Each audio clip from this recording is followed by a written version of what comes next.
প্রথম শ্রেণীর ছেলেমেয়েরা তোমরা দেখো তোমাদের এই আমার বইয়ের আজকে আমরা 120 পৃষ্ঠা করব। 120 পৃষ্ঠা একটা গল্প আছে। এই গল্পটা তোমাদের বলেছিলাম বাবা মার কাছ থেকে শুনে নিতে। আমি গল্পটা মুখে আর বলছি না, লিখছি একটু। তোমরাও কিন্তু লিখবে, ছোট ছোট করে বাক্য লিখতে শেখো এখন থেকে। 1-এ পড়ছো, তাহলে পিঁপড়ে ও পায়রার গল্প। তাহলে এর একটা হেডিং দিই, দেখো আমি লিখছি, দেখো।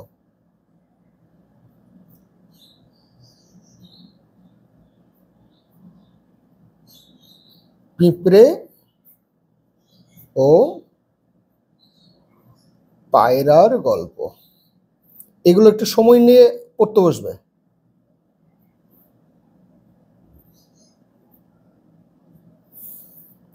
তাহলে এই গল্পটা লিখতে গিয়ে দেখো মোটামুটি 8টা থেকে 10টা বাক্যের মধ্যেই হয়ে যাবে। তাহলে একটি বনে একটি পিঁপড়ে ও পায়রা দুই বন্ধু ছিল। তাহলে ছোট ছোট করে লিখি।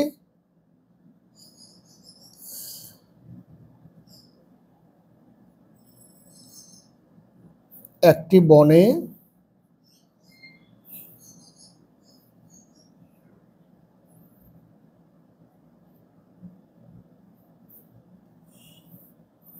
তাতে কি হবে, হাতের লেখা ভালো হবে। একটি পিঁপড়ে ও পায়রা মনের সুখে বাস করত। মনের, আমি এখানে লাইন ফাঁক দিচ্ছি না, তোমরা কিন্তু ফাঁক দেবে। মনের সুখে বাস করত।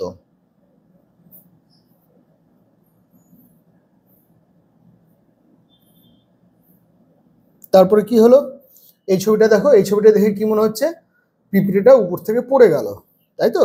পুকুরে বা নদীতে পড়ে গেল। তাহলে একদিন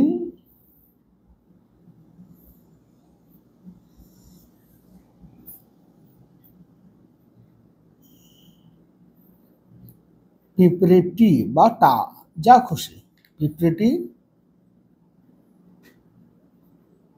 গাছ থেকে, নদী বা পুকুরে বলবার দরকার নেই, জলে পড়ে গেল লেখো। জলে পড়ে গেল।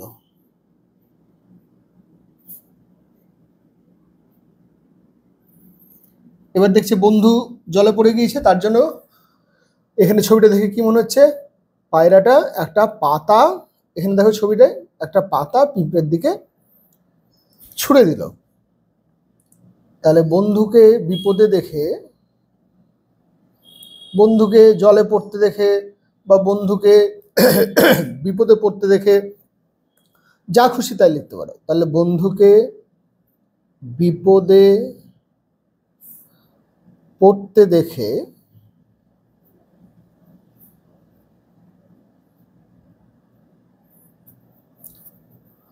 পায়রাটি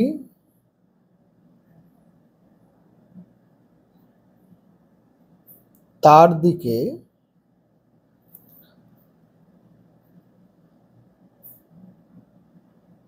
একটি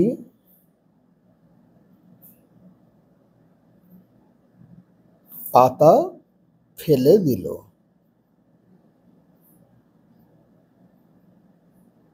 মোটামুটি যুক্তবর্ণ এখন একটু এড়িয়ে যেতে হবে। এখানে বন্ধু লিখে দিয়েছি, সাথী লিখলেও হতো। সাথীকে বিপদে পড়তে দেখে পায়রাটি তার দিকে একটি পাতা ফেলে দিল। এবার সেই পাতাটিকে ধরে পিঁপড়েটা পাড়ের দিকে এগিয়ে এলো। পাতাটিকে আশ্রয় করে তালবস্যের রফলা অন্তস্থ যুক্তবর্ণ এখন না লিখতে পারারই কথা, তার জন্য খুব বেশি ব্যবহার করব না। পিঁপড়েটি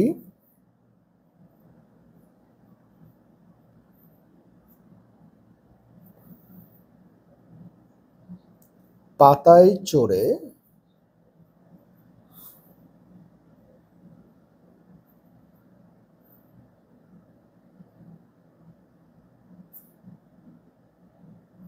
আচ্ছা, চড়ে বানান এখানে,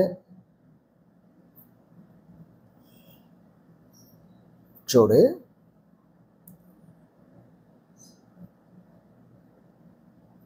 প্রাণ বাঁচালো।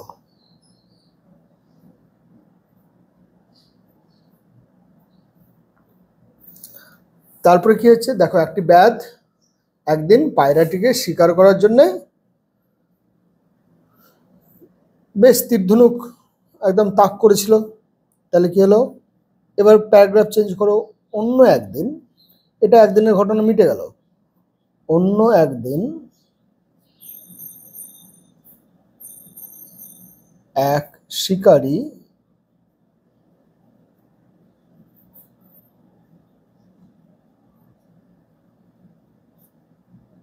পায়রাটিকে শিকার করার জন্য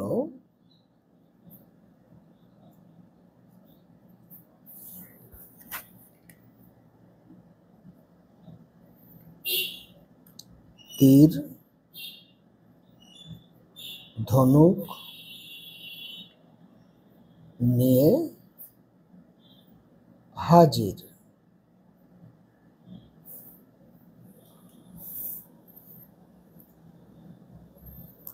এবার দেখো, গুটি গুটি পায়ে কিন্তু পিঁপড়েটা এগিয়ে এসছে ওর বন্ধুকে বাঁচানোর জন্য। যখনই তীর ছুটতে যাচ্ছিল তখনই ও কামড়ে দিয়েছে। আর কামড়ানোর ফলে কি হয়েছে, ওর লক্ষ্য যে পায়রাকে তীরটা লাগতো সেই তীরটা কিন্তু পায়রাকে লাগলো না, পাশ দিয়ে উড়ে গেল, মানে তীরটা পাশ দিয়ে চলে গেলো, পায়রাটা উড়ে পালিয়ে গেল। তাহলে পিঁপড়েটা তার প্রাণ বাঁচানোর প্রতিদান দিল আজকে। তীর ধনুক নিয়ে হাজির। এবার লেখো, শিকারী তীর ছুটতে যাবার সময়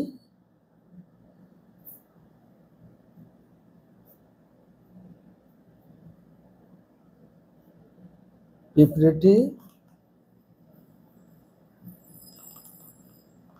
শিকারীর পায়ে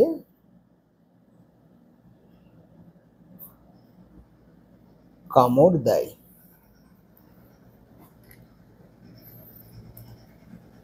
তার ফলে কি হলো, শিকারীর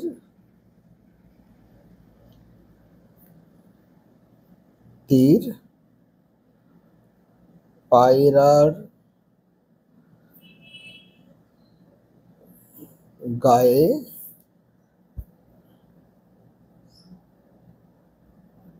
লাগে না।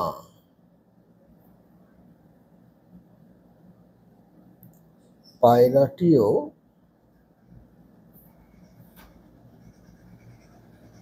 উড়ে গিয়ে তার নিজের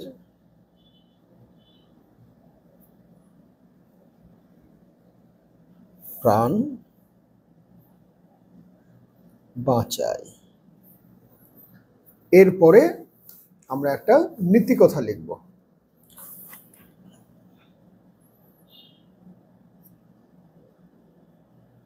পিঁপড়েটি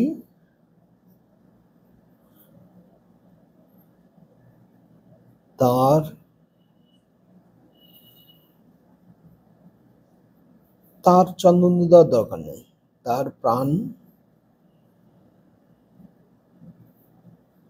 বাঁচানোর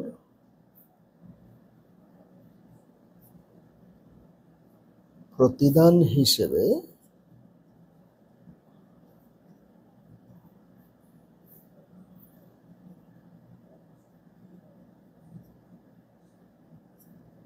পায়রাটির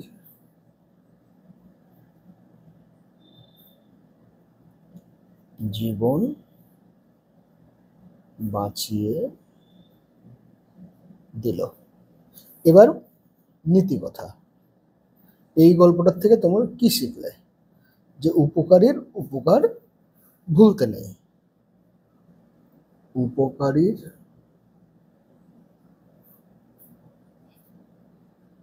উপকার